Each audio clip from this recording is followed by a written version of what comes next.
Susunan acara KKG Gugus 2 Kamis 26 Oktober 2023. Yang terhormat Bapak Kepala Sekolah Inti dan Imbas, yang kami hormati Ibu KKG, yang kami sayangi para peserta KKG dari SD Inti dan Imbas yang sedang berbahagia pada saat ini. Pertama-tama marilah kita panjatkan puji syukur kehadirat Allah Subhanahu wa Ta'ala yang telah mencurahkan rahmat-Nya kepada kita semua hingga kita masih diberinya nikmat sehat dan sehingga kita masih sempat berkumpul di SD 65 ini dalam acara KKG Gugus 2. Dan tak lupa pula kita sanjungkan salawat berserta salam kepada junjungan kita Nabi besar Sallallahu Alaihi Wasallam yang telah memberikan kita sebagai contoh suri tauladan yang baik kepada kita semua. Baiklah, di sini saya akan membacakan susunan acara kita pada hari ini.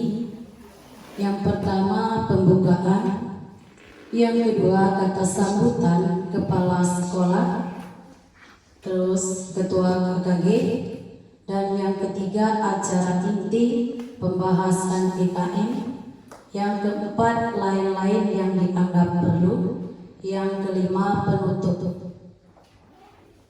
Sekarang kita memasuki acara yang pertama, yaitu pembukaan. Untuk membuka acara ini, marilah kita sama-sama mengucapkan atau melapaskan basmalah. Bismillahirrahmanirrahim. Acara yang pertama telah kita lalui. Sekarang kita masuk acara yang kedua, yaitu kata sambutan. Kata sambutan yang pertama akan disampaikan oleh kepala sekolah inti pada Pak Kepala Sekolah.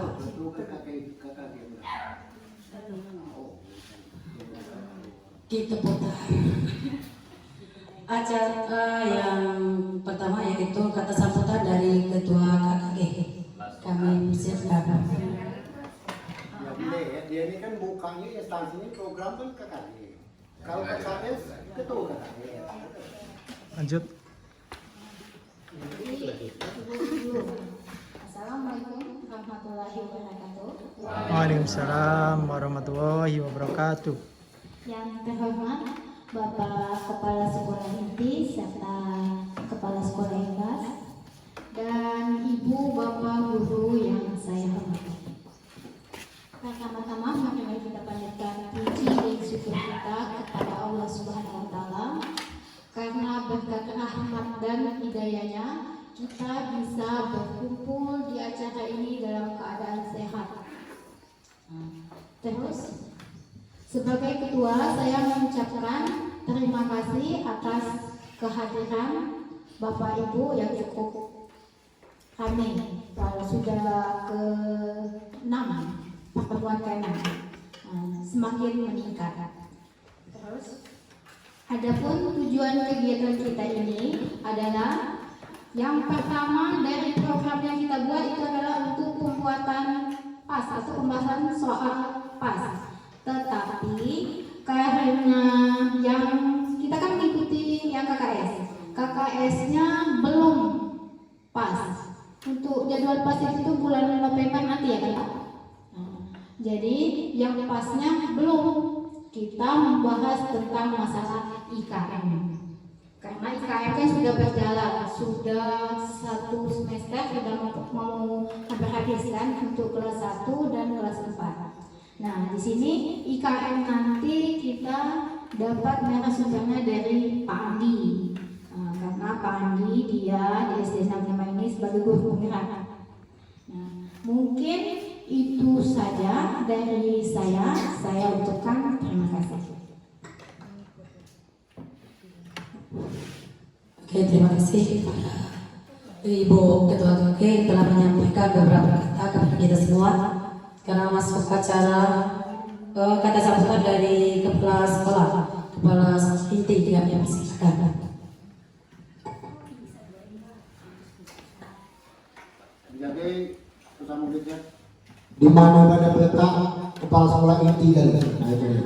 Di Padang Bendo kan di sini. Jadi kan kita tahu yang baik. Assalamualaikum warahmatullahi wabarakatuh. Waalaikumsalam. Alhamdulillah kita panjatkan kehadirat Tuhan Yang Maha Kuasa, di mana kita pada pagi menjelang siang ini telah dapat kesempatan untuk memenuhi daripada undangan Ketua KKG, yaitu SD 65 dalam keadaan sehat walafiat. Kemudian dari salam kita sampaikan kepada junjungan Nabi besar Muhammad SAW atas lisan daulah kita sebagai pengikut umat beliau setia pada ajarannya sampai akhir hayat kita masing-masing. Amin amin ya rabbal alamin. Yang saya hormati Bapak Kepala Sekolah SD 61, yang saya hormati rekan-rekan anggota KKG, baik Bapak Ibu guru yang datang dari sekolah yaitu SD 70 dan SD 61 serta SD 65 yang saya hormati. Rekan-rekan sekalian, pada saat ini kita telah sempat hadir yaitu di SD kami ini memenuhi daripada undangan pengurus daripada KKG. Alhamdulillah, pertama saya ucapkan selamat sampai rekan-rekan sekalian. Kemudian daripada itu kami sebagai tuan rumah di SD ini kemungkinan pelayanan ataupun penyambutan kurang berkenan, kemudian sarana prasarana inilah keberadaan daripada SD 65 sangat merawat sekali. Tapi apa dibuat, namanya kita bertugas di mana saja yang penting sehat. Jadi sekali lagi kami banyak mengucapkan mohon maaf yang sebesar-besarnya andai kata ada kekeliruan dan kealpaan bagi kami sekalian. Kemudian kalau itu mohon maaf sekali lagi karena jadwal daripada kita hari ini tadi lakukan dengan ketua KKG bahwa di Pondok dapat mana masuk karena sesuai dengan program kami K3S untuk membahas daripada PAS memang di SD ini bulan depan. Jadi kita pada hari ini ikutilah daripada program kepengurusan KKG ini yaitu masalah IKN. Jadi IKN itu sesuai dengan perjanjian waktu di SD, kalau saya tidak salah di SD 70 kemarin itu akan dipandu oleh guru kami yaitu Bapak Adi. Nanti kita sama-sama yaitu menyimak apa-apa kira-kira yang dapat kita pahami untuk masalah IKN ini. Kemudian seterusnya pesan saya kepada rekan sekalian, kita satu gugus. Jadi satu gugus ini perlu kita pertahankan. Yang pertama kekompakan, kemudian saling tukar informasi, saling beri, itu harapan kami. Jangan istilahnya itu di kompak, yaitu SD 70, SD 65, SD 61. Saya rasa untuk KKG ini sampai akhir tidak akan ada itu istilahnya itu berubah, tetap akan dilaksanakan. Jadi wilayah kelurahan ini pasti untuk 61 dengan Sukarami ini dengan Karangcaya pasti satu gugus, tidak akan mungkin dipindah lagi. Jadi kita pertahankan. Nah, itu. Karena terus terang saja, yang pertama di ruangan ini termasuk aku itu sekali. Nah, itu.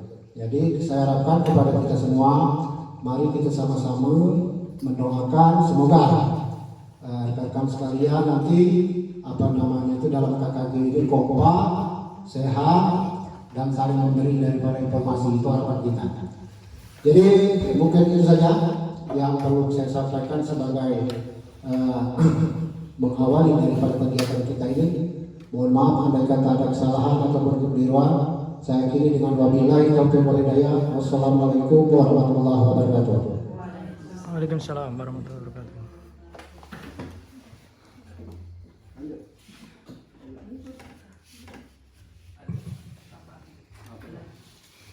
Satu lagi.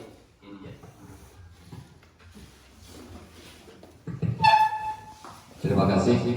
Assalamualaikum warahmatullahi wabarakatuh. Waalaikumsalam warahmatullahi wabarakatuh. Bapak Kepala SD 65 yang saya hormati, pengurus KKG gugus 2 beserta anggota yang saya hormati, menambahkan apa yang disampaikan oleh Kepala Sekolah SD 65 tadi, Pak Zaki. Yang pertama, karena Pak Insaki hari kemarin tidak sempat hadir ke dinas, undangan kepala dinas sehubungan di SD ini ada pelaksanaan workshop tentang bos kinerja.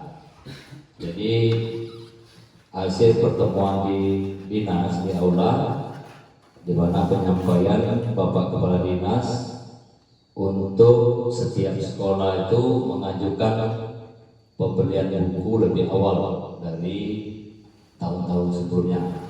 Maksudnya makanya dipesankan lebih awal agar pada saat kita akan menggunakannya nanti buku tersebut sudah sampai ke sekolah masing-masing, sehingga tidak ada kesannya dinilai dan dipakai bukunya belum sampai. Itu makanya dipesan lebih awal.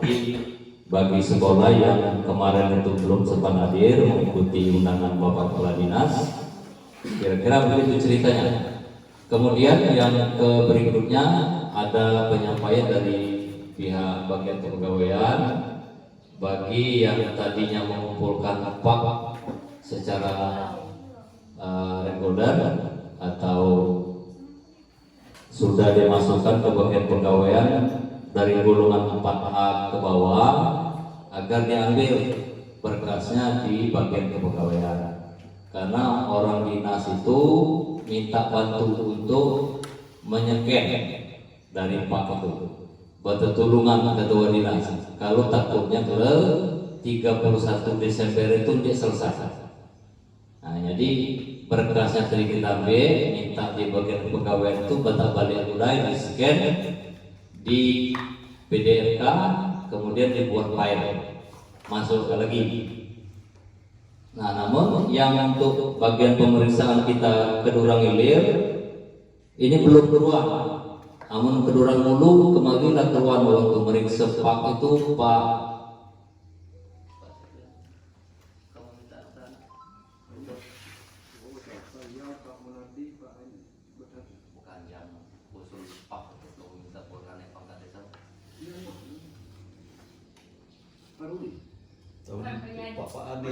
Pak Yadi, Pak Yadi Lubuk. Jadi untuk wilayah Kedurang Hulu Pak Yadi yang akan mengintegrasikan Pak itu keluarnya. Tamu Kedurang Hilir anggotanya kan keluar. Jadi itu sekedar mengingatkan dengan kawan-kawan, terutama yang golongan 4A ke bawah, itu kiranya kalau berkasnya masih di dinas agar diambil untuk di scan dulu. Nanti kalau sudah di-scan dibuat file, baru dimasukkan lagi ke dinas untuk dilakukan tindak lanjut oleh tim pemeriksa pak atau apa namanya tumbuhan pak yang diintegrasikan itu. Yang seterusnya berkenaan dengan apa yang disampaikan oleh Pak Insardi tadi memang betul. Karena jadwal untuk kegiatan PAS itu dirancang di bulan November. Jadi kalau tadi saya mendapat informasi dari pengurus KKG bahwasanya materi kita hari ini IKN dan PAS, yang PAS itu belum bisa dilaksanakan. Nah, karena pembahasannya nanti setelah K3S bulan depan, tanggal 8 November. Dan kebetulan di SD ini juga pelaksananya di SD 65 yang K3S untuk membahas masalah yang PAS ini. Yang terakhir, Bapak Ibu sekalian, ini Ketua KKG tadi bertanya Ketua Polone dan Bengkulu. Kebetulan di gugus kita, gugus 2 yang mendapat undangan ke BPMP tadi SD 61 dan 70 Ibu Ningsi, suaganya masih berubah. Nah, nampaknya yang pergi ke Bengkulu tadi macet ke perumpamannya. Entah apa ya. Jadi selama kegiatan tadi intinya Bapak Ibu yang mendapat undangan itu ini kesannya kurang baik. Rapor pendidikannya angkanya merah. Ya. Namun di Bengkulu Selatan rata ini masih hafal untuk rapor. Tapi walaupun kesannya demikian, kita masih berterima kasih karena wilayahnya kurang, banyak juga yang dipanggil. Kesannya itu kalau dipanggil kita dituju ya. Jadi sehubungan dengan rapor pendidikan masih merah tadi, agar sekolah dapat mengidentifikasi kinai topo-topo ya masih apa itu, ya angkanya masih di bawah rata. Kemudian dibenahi, mana cara benahi? Tentu kerjasama, karena begini bukan hanya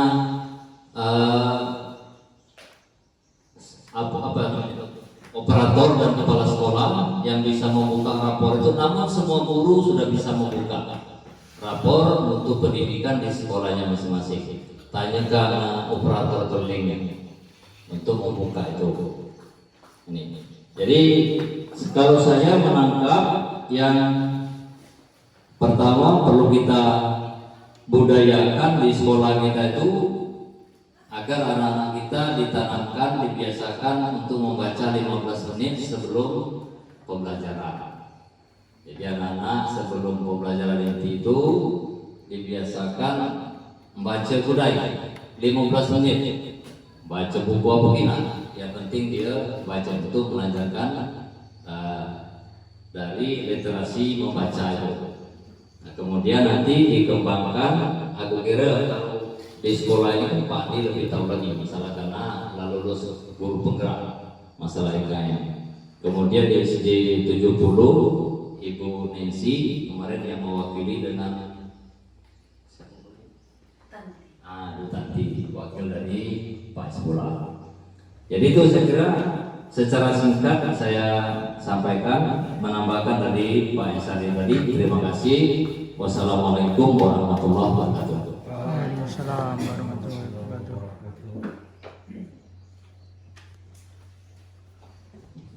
Terima kasih kepada Bapak Kepala Sekolah. Sekarang masuk acara yang ketiga, yaitu acara inti pembahasan IKM yang akan langsung disampaikan oleh Pak Andi. Pak Andi yang bersilakan. Baik, bismillahirrahmanirrahim. Assalamualaikum warahmatullahi wabarakatuh. Yang saya hormati Bapak Kepala Sekolah SD 61 dan SD 65 beserta Bapak Ibu Guru KKG Gurus 2 Kecamatan Keduranggilir Kabupaten Bengkulu Selatan, yang pada saat hari ini kita masih diberi kesempatan untuk meluangkan waktu sejenak untuk hadir untuk melakukan kegiatan KKG, sekaligus kita melakukan pembelajaran sepanjang hayat yang sesuai dengan amanat dari Pak Menteri Mas Nadiem Makarim bahwa kita pada tahun 2026 mau tidak mau, suka tidak suka akan melakukan implementasi kurikulum Merdeka secara penuh ataupun total. Kemudian perkenankan saya Andi Sulistian Nugraha, saya diberi amanah kemarin dari Ketua KKG Ibu Eni Mutiara Dewi untuk mengisi IKM atau bagaimana cara kita menerapkan IKM melalui pembelajaran di sekolah. Sebenarnya di sini saya belum layak untuk memberikan materi kepada Bapak Ibu semua, karena pada dasarnya untuk memberikan materi terhadap sebuah komunitas praktisi itu harus sudah memiliki SOP minimal sertifikat instruktur maupun fasilitator. Tetapi karena amanah dari Bapak Kepala Sekolah dan Ibu-Ibu semua serta Bapak-Bapak, saya akan mencoba untuk menyampaikannya. Di sini saya juga masih belajar, jadi kalau masih belum pas, mohon maaf sebesar-besarnya. Langsung saja kita mulai. Pada KKG hari ini kita akan membahas mengenai diseminasi dan pengimbasan penerapan budaya positif di sekolah dalam rangka mewujudkan merdeka belajar.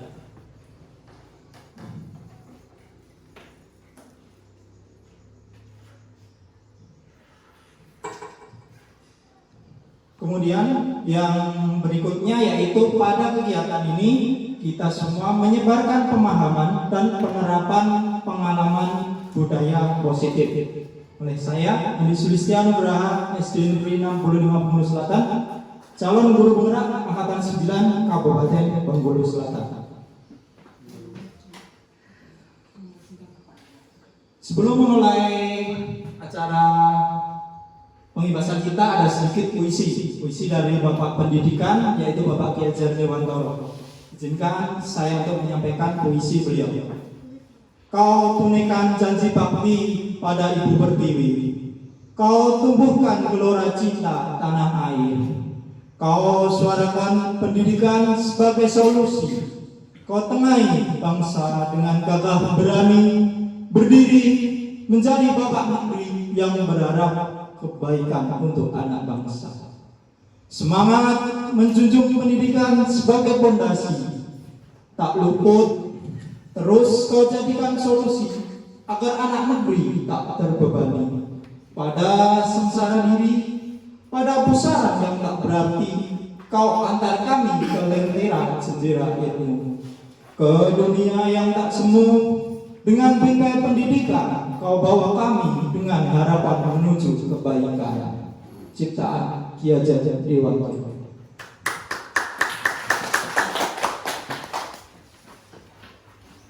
Untuk selanjutnya, ini ada tujuan pendidikan. Seperti yang kita ketahui, tujuan pendidikan menurut Ki Hajar Dewantoro adalah menuntun segala kodrat anak agar anak dapat mencapai keselamatan dan kebahagiaan yang setinggi-tingginya sebagai manusia yang seutuhnya.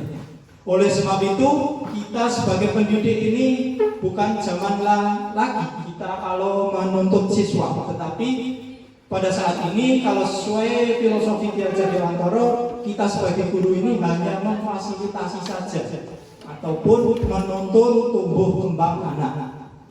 Kita sebagai pendidik ini, Bapak Ibu, kita ini diibaratkan sebagai petani. Kita menanam padi, dipilih bulir-bulir padi yang bagus, kemudian disemai, dirawat, dipupuk, lalu dipanen. Begitupun juga guru. Guru harus merawat murid, mendidik murid, memupuk, mengairi, dan sebagainya. Sehingga pada intinya bahwa petani itu prinsipnya biarkan padi tumbuh menjadi padi dan jagung tumbuh menjadi jagung. Kita tidak boleh menjadikan padi tumbuh menjadi jagung dan jagung tumbuh menjadi padi. Di sini artinya kita ini sebagai guru tidak boleh memaksa sesuai keinginan kita. Anak itu harus dapat nilai di atas KKM, atau anak itu harus nilainya baik, anak itu harus bisa menulis dan membaca lancar. Bukan seperti itu, Bapak. Tapi kita sebagai guru di kurikulum 13 ini kita menuntut bahwa sebenarnya anak itu sudah terlahir bukan seperti kertas kosong, tapi sudah terlahir dengan ada garis yang samar-samar. Jadi tugas kita sebagai guru hanya sekedar menebalkan garis-garis tersebut.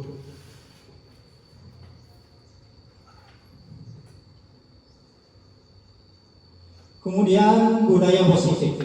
Terkait budaya positif di sekolah yaitu nilai dan kebiasaan di sekolah yang berpihak pada murid agar mereka dapat menjadi pribadi yang kritis, penuh hormat dan bertanggung jawab sesuai dengan profil pelajar Pancasila.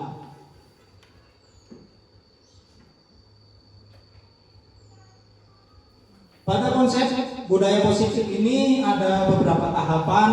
Yang pertama, perubahan paradigma belajar, disiplin positif, kebutuhan dasar manusia, motivasi perilaku manusia, restitusi posisi kontrol guru, keyakinan kelas, dan yang terakhir segitiga restitusi.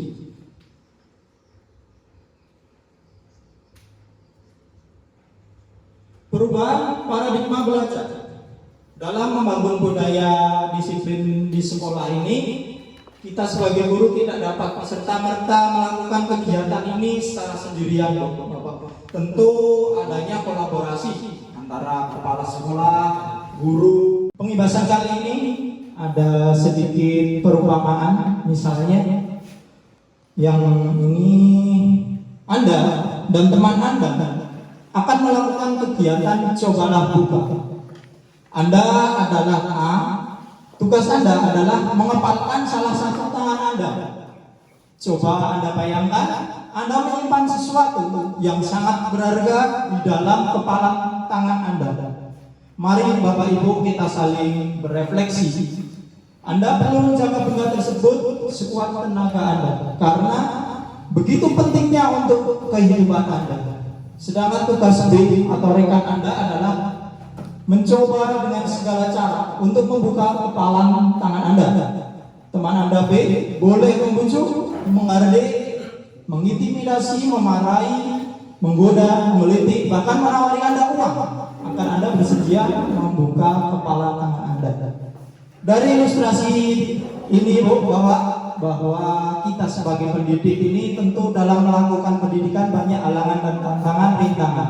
Tetapi kalau kita berpegang teguh pada prinsip kita yang dilambangkan dengan kepalan tangan itu Bapak Ibu, adapun rintangan-rintangan apa godaan-godaan, insya Allah dapat kita lalui dengan maksimal.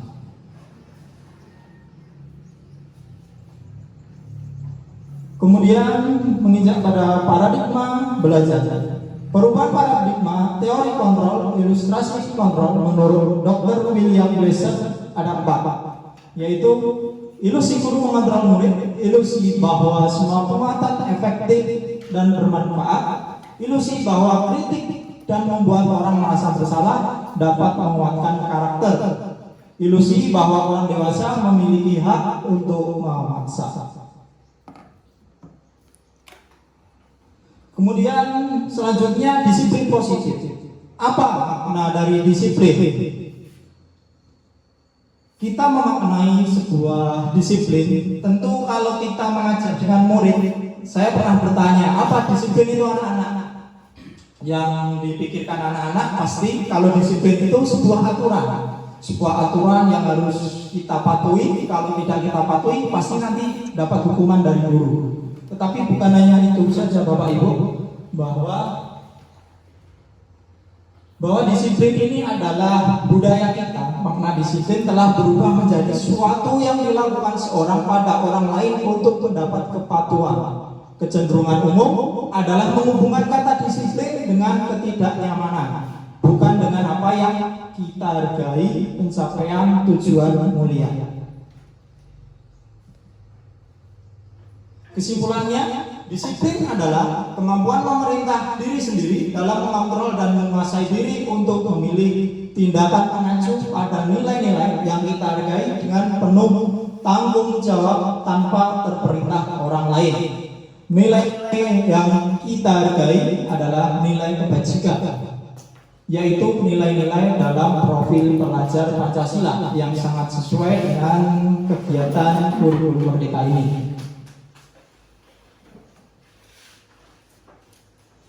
Di mana pada kurikulum merdeka ini kita sebagai pendidik harus dapat mencerminkan siswa kita agar dapat menerapkan atau mengimplementasikan profil pelajar Pancasila yang pertama yaitu beriman, bertakwa kepada Tuhan Yang Maha Esa dan berakhlak mulia. Kemudian berkebinekaan global, mandiri, bernalar kritis, bergotong royong dan kreatif. Tentu di sini saya tidak akan mengupas atau menjelaskan satu persatu. Ini sudah hampir sesuai dengan profil-profil pelajar yang kita galakkan sebelumnya. Hanya akan mengulas berkebinekaan global dan bernalar kritis. Berkebinekaan global ini sudah sering kita lakukan. Misalnya kita sebagai guru memberikan tugas kepada murid kita. Nah, murid kita di rumah mencari tugas itu melalui internet. Nah, jadi mereka akan membuka wawasan mereka secara global terhadap budaya-budaya lain. Sehingga tugas kita sebagai guru ini harus bisa memfilter anak agar mana budaya yang pas dan mana budaya yang belum sesuai dapat dipilih dengan tepat. Kemudian bernalar kritis. Kalau pada kurikulum 13 kemarin, bernalar kritis itu mengacu pada kegiatan pembelajaran kita yang dulu yaitu 5M. Kalau yang di kurikulum Merdeka ini bernalar kritis yaitu siswa ini mampu memecahkan masalah dengan sendirinya. Jadi kita sebagai guru, posisi kita ini sebagai manajer, jadi memancing anak, kita memberikan sebuah persoalan, anak akan memecahkan masalah tersebut secara berdasarkan kemampuannya atau dalam istilah pembelajaran yang berdiferensiasi. Yang selanjutnya yaitu kebutuhan dasar manusia. Kebutuhan dasar manusia ini Bapak Ibu ada 5 yang seperti di slide, bahwa kebutuhan untuk bertahan hidup, cinta dan kasih sayang, kebebasan, kesenangan, dan kekuasaan. Ini ada sebuah kasus yang mungkin juga sering kita temui di sekolah kita atau di kelas kita. Saya bacakan kasusnya. Yang pertama yaitu Ibu Ria, guru kelas 6 di SD Permai, sedang bingung menghadapi ulah salah satu murid di kelas bernama Agus. Beberapa anak telah datang dan mengeluhkan Agus yang seringkali meminta bekal makan siang mereka dengan paksa. Jika Anda menghadapi situasi seperti Bu Ria, apa yang akan Anda lakukan? Menurut Anda, apa alasan Agus melakukan hal itu? Mari kita diskusikan bersama untuk kita telaah dari kasus ini dengan menggunakan 5 kebutuhan dasar manusia sebagai berikut. Dalam konteks penerapan disiplin positif, Ibu Ria sebaiknya mencari tahu alasan Agus melakukan tindakan tersebut agar mengetahui kebutuhan mana yang sedang berusaha Agus penuhi, atau istilahnya si Agus ini kebutuhan dasar mana yang belum kita temui. Mari kita telah satu-satu. Yang pertama yaitu Agus lapar dan orang tuanya tidak membawakan bekal makan siang. Jadi dari kasus itu alasan pertama itu masuk survival. Kemudian yang kedua, teman Agus jadi perhatian terhadap Agus. Ini cinta dan kasih sayang karena Agus ini meminta bekal, jadi tumbuh empati anak untuk memberikan perhatian kepada Agus. Kemudian yang ketiga, dia merasa hebat karena temannya takut dan menuruti keinginannya. Ini tentang kekuasaan. Ini yang banyak kita temui pada kasus-kasus di sekolah maupun di kelas kita, Bapak Ibu. Kemudian yang keempat, Agus merasa bosan dengan bekal yang dibawa orang tuanya karena selalu membawa bekal yang sama. Pada kegiatan 4 ini sangat sesuai dengan apa yang kita lakukan setiap hari Jumat di sekolah, yaitu kita makan bersama murid. Nah, dari murid itu kita bisa menukar-nukarkan bekalnya sesuai dengan keinginan murid tersebut. Yang kelima yaitu Agus hanya iseng dan menikmati ekspresi wajah temannya yang kesal. Ini sebagai bentuk, istilahnya kalau dalam kata yang mudah kita cerna yaitu Agus ini sifatnya tengil.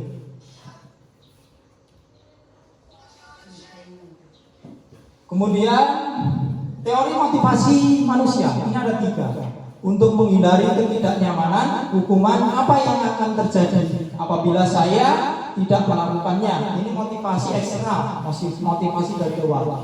Kemudian yang kedua, untuk mendapatkan imbalan dari orang lain atau institusi, apa yang akan dapat saya melakukannya. Ini motivasi eksternal juga. Dan nomor 3, untuk menghargai diri sendiri, saya akan menjadi orang yang seperti apa bila saya melakukannya. Ini motivasi internal, motivasi dari dalam diri untuk tujuannya yaitu disiplin positif. Yang ke-18, Bapak Ibu, di sini kita akan menganalisis menganalisis apa bedanya hukuman dan apa bedanya sanksi dan konsekuensi. Karena kita sadari kita sebagai guru lebih sering melakukan hukuman daripada memberikan konsekuensi. Ini sangat bertolak belakang dengan apa yang dipikirkan oleh Kiai Jatiwanto, bahwa kalau kita memberi hukuman satu kali kepada anak, dalam anak itu masa usia tumbuh kembang, dalam kita memberikan satu kali hukuman itu sama saja kita mematikan satu pola pikir anak. Jadi semakin kita sering melakukan hukuman, anak itu akan menjadi tidak kreatif, tidak timbul adanya keberanian, yang ada rasa takut. Pokoknya takut ketika ketemu guru itu. Seperti pada kasus ini, Iva kurang menguasai pembelajaran matematika, sehingga pada saat pembelajaran tersebut berlangsung, dia lebih banyak berdiam diri atau menggambar di buku pelajaran. Pada saat guru matematikanya, Pak Seno menanyakan pertanyaan Iva menjadi gugup dan tak sengaja menjatuhkan tasnya dari kursi secara tiba-tiba menjadi gagap pada saat berupaya menjawab soal. Seluruh kelas pun tertawa melihat perilaku Iva yang berbicara tergagap dan terkejut tersebut. Pak Seno pada saat itu membiarkan teman-teman Iva menertawakan Iva yang tergagap dan malunya luar biasa, dan malahan minta Iva untuk maju ke depan dan berdiri di depan kelas sambil menunjukkan hidungnya karena tidak bisa menjawab pertanyaan Pak Seno. Kelas semakin gaduh dan anak-anak pun tertawa melihat Iva di depan kelas memegang ujung hidungnya.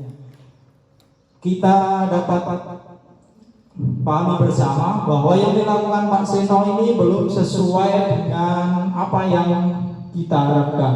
Pak Seno ini sepertinya masih melakukan kegiatan hukuman, bahkan membiarkan teman-teman menertawai salah satu murid. Nah, ini Bapak Ibu yang akan bisa menyebabkan terjadinya kasus bullying.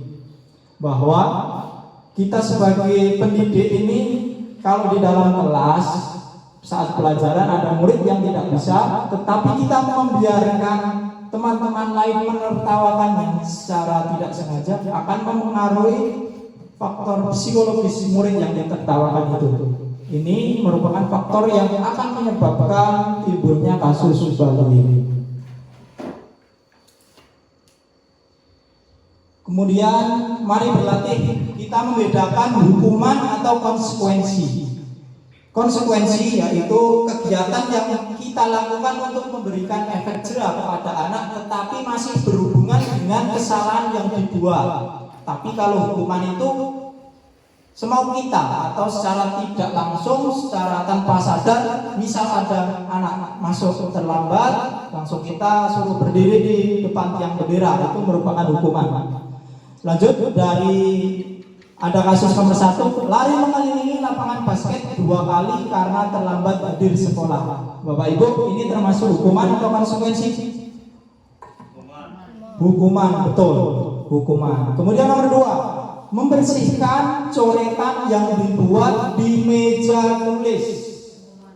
Konsekuensi atau hukuman? Konsekuensi. Konsekuensi, tepat sekali. Kemudian murid diminta untuk push up 15 kali karena tidak menggunakan masker ke sekolah. Hukuman atau konsekuensi? Hukuman. Kemudian menggantikan kertas tugas temannya yang telah dicoret-coret. Hukuman atau konsekuensi? Konsekuensi. Konsekuensi. Berjemur di lapangan basket pukul 12 siang karena ngobrol dengan teman. Hukuman atau konsekuensi? Bapak Ibu? Hukuman. Tuh. Murid diminta bertelanjang kaki sepanjang hari karena tidak menggunakan sepatu warna hitam sesuai peraturan sekolah. Hukuman atau konsekuensi? Hukuman, ya. Berdiri di depan kelas sambil mengangkat kaki satu karena tidak bisa menjawab pertanyaan. Hukuman, konsekuensi? Hukuman. Baik.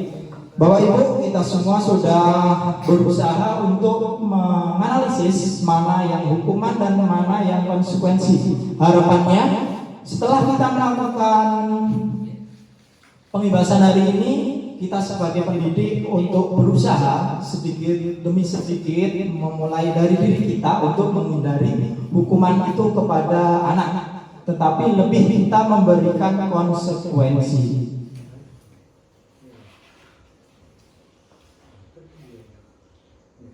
Ya, ini tadi jawaban yang sudah kita coba jawab bersama. Kemudian selanjutnya yaitu restitusi posisi kontrol guru. Di sini kita sebagai guru ini memiliki peran, 5 peran di dalam kita menjadi pemimpin pembelajaran di kelas. Yang pertama yaitu peran guru sebagai penghukum, peran guru sebagai pembuat berasa salah, kemudian peran kita sebagai guru teman, pemantau, dan manajer. Di sini saya akan memaparkan satu persatu dari kelima peran tersebut. Nah, posisi kontrol guru, contohnya ada pertanyaan yang pernyataan atau ucapan yang kita ucapkan. Saya kecewa sekali dengan kamu. Ini merupakan peran kita sebagai pembuat orang merasa bersalah. Jadi murid akan merasa bersalah. Kemudian, kamu tidak benar melakukannya. Ini posisi penghukum. Kalau kita berkata, ayolah lakukan demi ibu bapak, ini merupakan peran kita sebagai teman. Kemudian, apakah kamu mau mendapatkan stiker bintang hari ini? Ini pemantau, lebih halus kita dengar. Kemudian, bagaimana kamu bisa menyelesaikan masalah ini? Ini kita peran kita sebagai manajer. Ini kita terapkan bahwa anak itu dapat berpikir bagaimana menyelesaikan masalah itu dengan bantuan kita. Kemudian kamu selalu yang terakhir. Ini posisi kita penghukum. Baik Bapak Ibu, ini kita sebagai guru SD paling tidak kita terapkan sebagai teman dan pemantau peran kita. Karena apa? Kalau kita menerapkan peran kita sebagai manajer, memang paling baik, paling maksimal itu sebagai manajer. Tapi pola pikir anak SD ini tentu berbeda dengan anak SMA dan SMP. Kalau SMA mungkin bisa menerapkan manajer.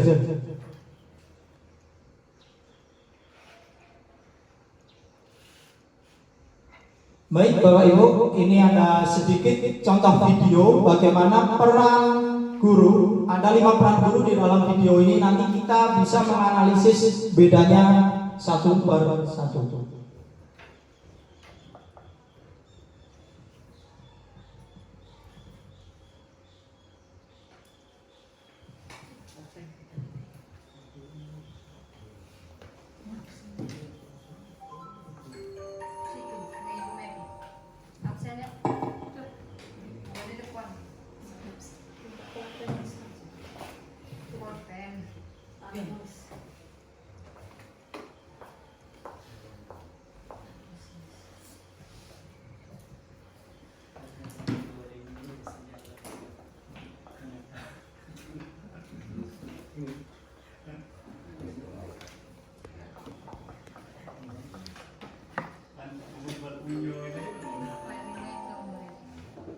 Ini video yang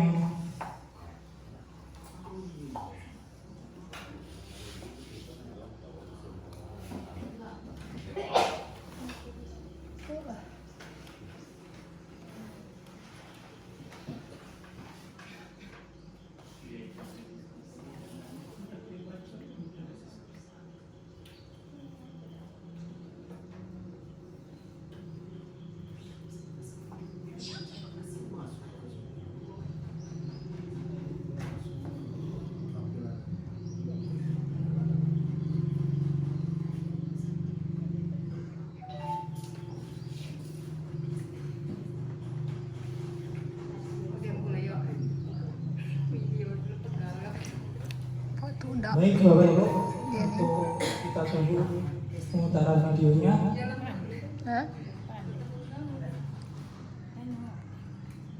Batan ini tuh.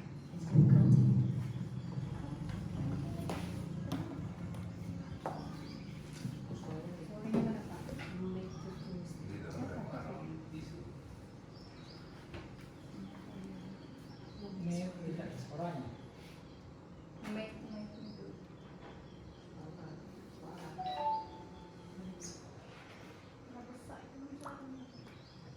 Nah, saya bacakan saja, Bu. Malas sekali kamu yang menjadi anak. Saya dasarnya pemalas, Bu. Nggak kapok-kapok sih kamu. Sudah berapa kali kamu terlambat? Sana kamu keliling lapangan basket 2 kali. Kenapa saya jadi harus lari keliling basket, Bu? Kenapa kamu mau melawan Ibu? Ini merupakan posisi kita kalau kita sebagai penghukum.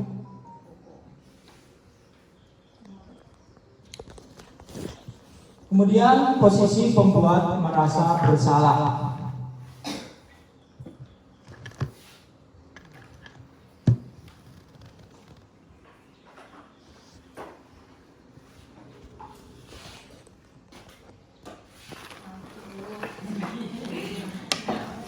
Ini guru secara langsung membuat siswa merasa terpojok dengan apa yang dilakukan oleh muridnya. Kemudian peran yang selanjutnya yaitu peran yang paling baik, yaitu pada peran kita sebagai manajer. Di sini kita melakukan mengevaluasi salahnya anak dulu, baru kita memancing anak untuk menemukan solusi terhadap kesalahan apa yang telah dibuat anak tersebut. Kegiatan.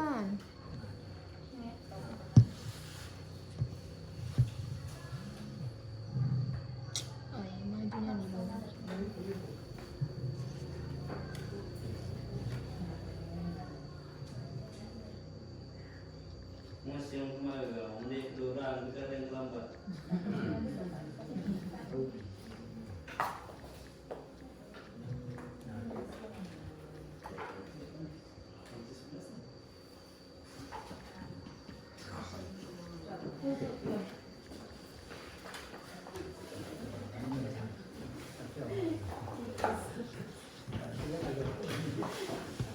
Oke, kemudian yang saat ini kita akan keyakinan kelas.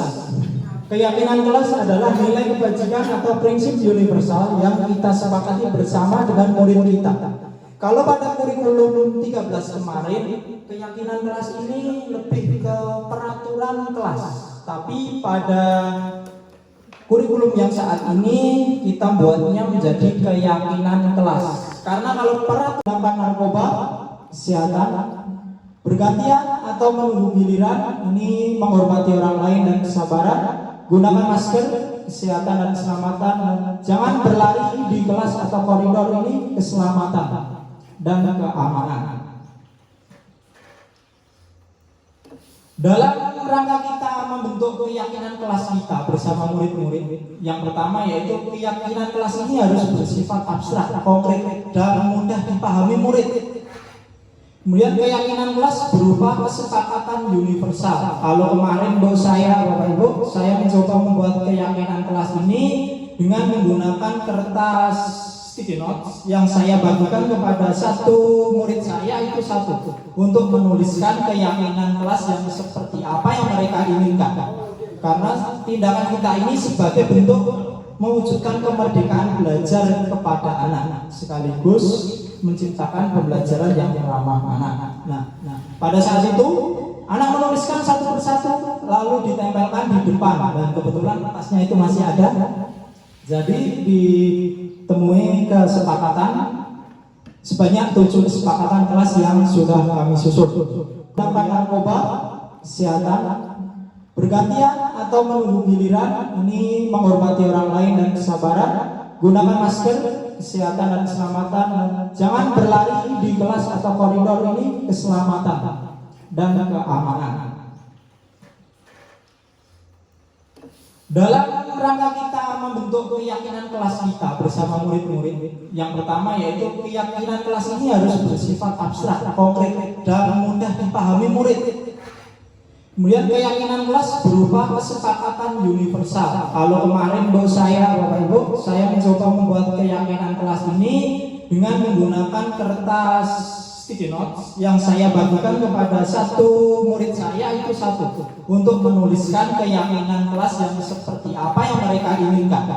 Karena tindakan kita ini sebagai bentuk mewujudkan kemerdekaan belajar kepada anak sekaligus menciptakan pembelajaran yang ramah anak. Nah, pada saat itu anak menuliskan satu persatu lalu ditempelkan di depan dan kebetulan kertasnya itu masih ada. Jadi ditemui kesepakatan sebanyak 7 kesepakatan kelas yang sudah kami susun. Kemudian kita sebagai pendidik memfasilitasi.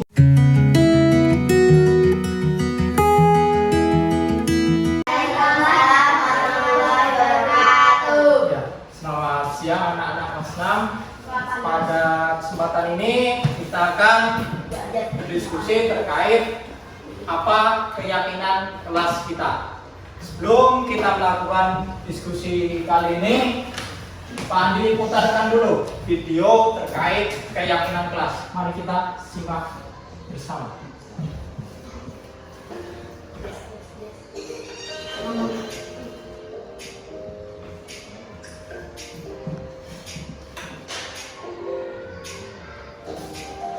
Yang belum paham atau sekiranya penting bisa bicara.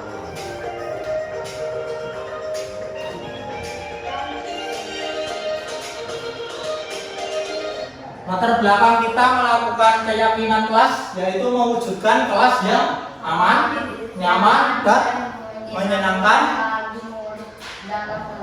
Ya, intinya kita ini akan menciptakan suasana kelas yang menyenangkan dan nyaman untuk pembelajaran. Selanjutnya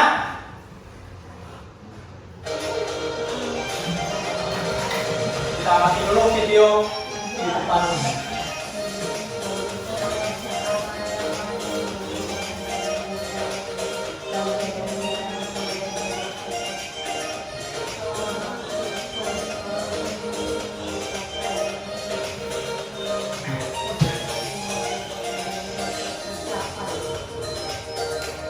Keyakinan kelas dibuat oleh murid didampingi guru untuk menciptakan budaya positif di kelas.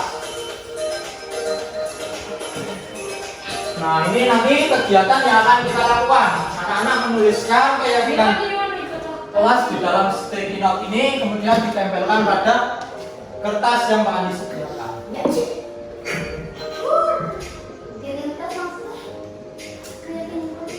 Pak Andi jelaskan dari lagi.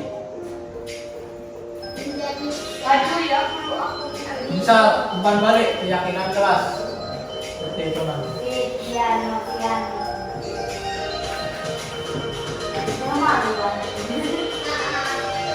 Oke, Pak Andi jelaskan lagi terkait. Stop dulu.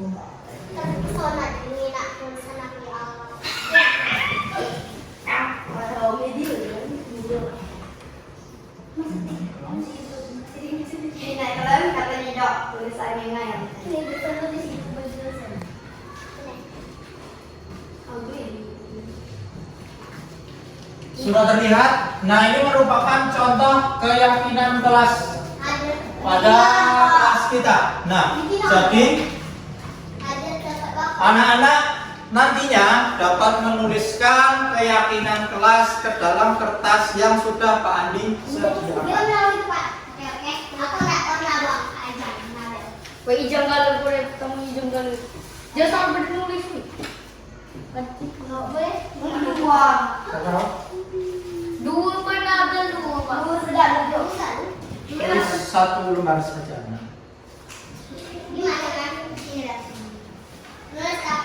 Keyakinan kelas. Contohnya seperti itu. Ya, nanti Pak Andi besarkan lagi.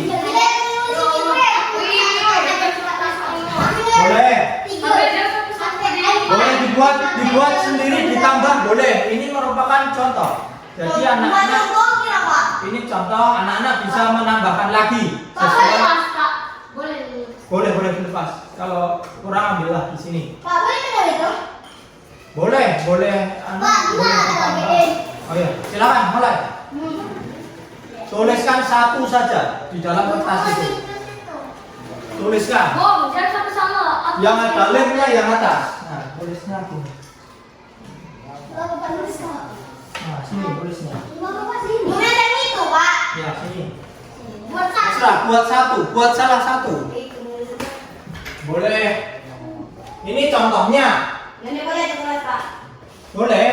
Boleh anak-anak tambahkan, boleh di Rumah di kita onjo, keyakinan kelas.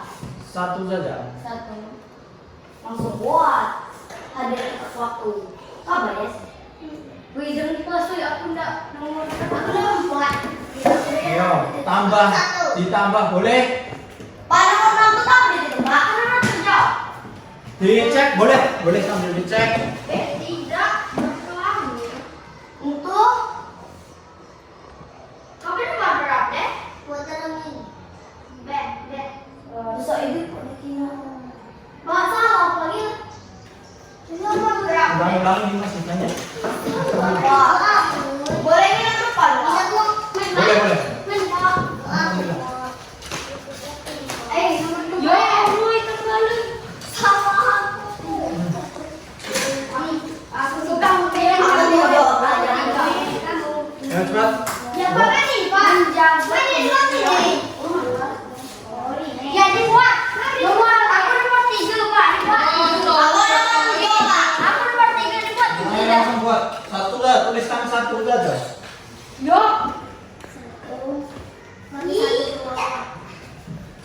aku nomor 3. Astagfirullah. Tuliskan satu. Ya, kok ini aku lupa? Cari apa? Bukan. Cari apa? Ya, bilang sih. Boleh bilang sendiri. Boleh. Aduh, itu Sendiri, lagi. boleh.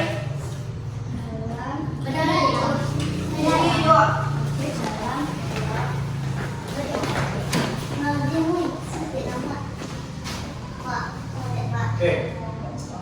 Sudah belum semua? Pak, aku nomor 7.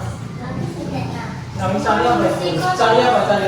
Ayo, orang. Nanti ada sisa. Tulislah langsung. Dia Pak, aku Main belakang. Dia Pak. Enggak apa-apa naik. Dia Pak, lihat. Sudah? Dia Pak. Aku ya. Aku nak tahu Pak. Nomor berapa, Pak? Ayo, cara sendiri. Nomor 6. Dia nomor 1. Ya, aku nomor 7. Aku nomor 3. Lanjutkan. Kan? 5 betul aku. Satu nomor saja. Dia nomor 4. Dia nomor 4.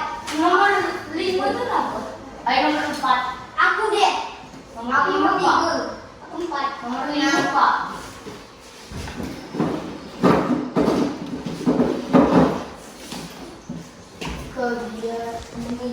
Kegiatan apa belajar bersungguh. Ya dulu aku. Oke, kalau sudah silakan ditempel di kertas putih itu. Tulis tapi lupa. Dikasih nama dulu. Ya. Satu lagi, dikasih nama kertas Itu putihnya. Pak. Iya. Deh. Nanti dikasih nama dulu. Ya di mana bawah atas Bawah nggak apa-apa. Ya bagilah ke atas nih. Boleh. Yang belum Nanti di dikasih bawah. nama. Nama. Panjangannya berapa? Nama pendek nggak apa-apa. Dek, belajar dengan sungguh-sungguh. Dek, aktif dalam pembelajaran. Tempel ke badan. Tempel, ah. Di bawah kok emang Pak? Boleh. Sini, Pak. Tempelkan dia. Tempelkan. Ya aku bagus sekali. Nah, tempelkan. Bisa. Bawahnya boleh. Ya. Agak ke atas. Nah, atas lagi. Oke. Salah. Aku nomor Boleh, bebas. Tempelkan di bawah. Jessica sudah? Silakan ditempel Jessica kalau sudah. Aku tadi didikan. Ya sudah ini. Kita suami. Oke. Silakan ditempel dulu. Di mana? Sembarang. Di situ terserah. Yang penting masih di dalam. Dan tadi Oke, bunga. Silakan ditempel sudah. Iya, jumlah Nancy. Pak, bukan benar. Kenapa? Ambil lah. Dan Pak. Ya, aku nomor 3. Sembarang. Silahkan ditambah 5 atom. Aku lagi Pak. Wih, bisa enggak? Bisa. Aku aja. Gimana tuh? Ayo ketemu tadi. Enggak, Pak. Ini sih kok di depan. Iya, satu aja. Enggak apa-apa. Masuk aja. Ya, ini nomor kotak. Sininya saja, kirinya saja, jangan ke atas. Sini. Nah, itu nggak apa-apa, yang penting angkat. Oke, langsung duduk dulu. Deca. Deca baru bersihkan tangan. Bocor. Itu satu kotak. Gua ada nomor 1, lekolannya terkait nomor 1.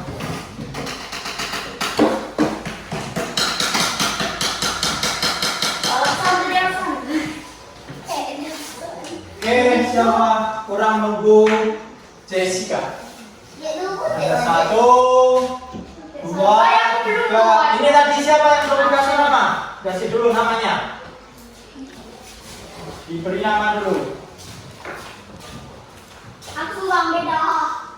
Ini di sini. Aku di sini. Api nggak Kita tunggu yang bunga. Bunga. Bunga belum. Isi. Jessica yang belum.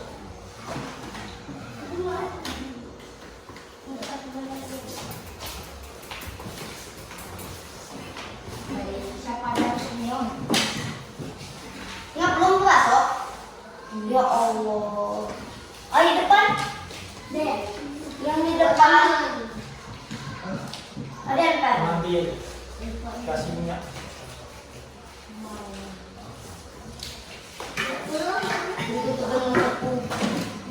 Itu apa?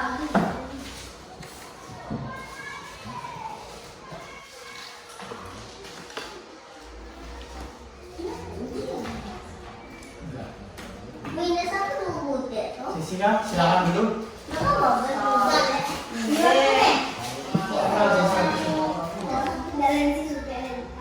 Nah, itu tadi tentang terkait diskusi yang sudah kita lakukan bersama anak-anak semua terkait keyakinan kelas kita, keyakinan kelas 6. Sekarang Pak Andi panggil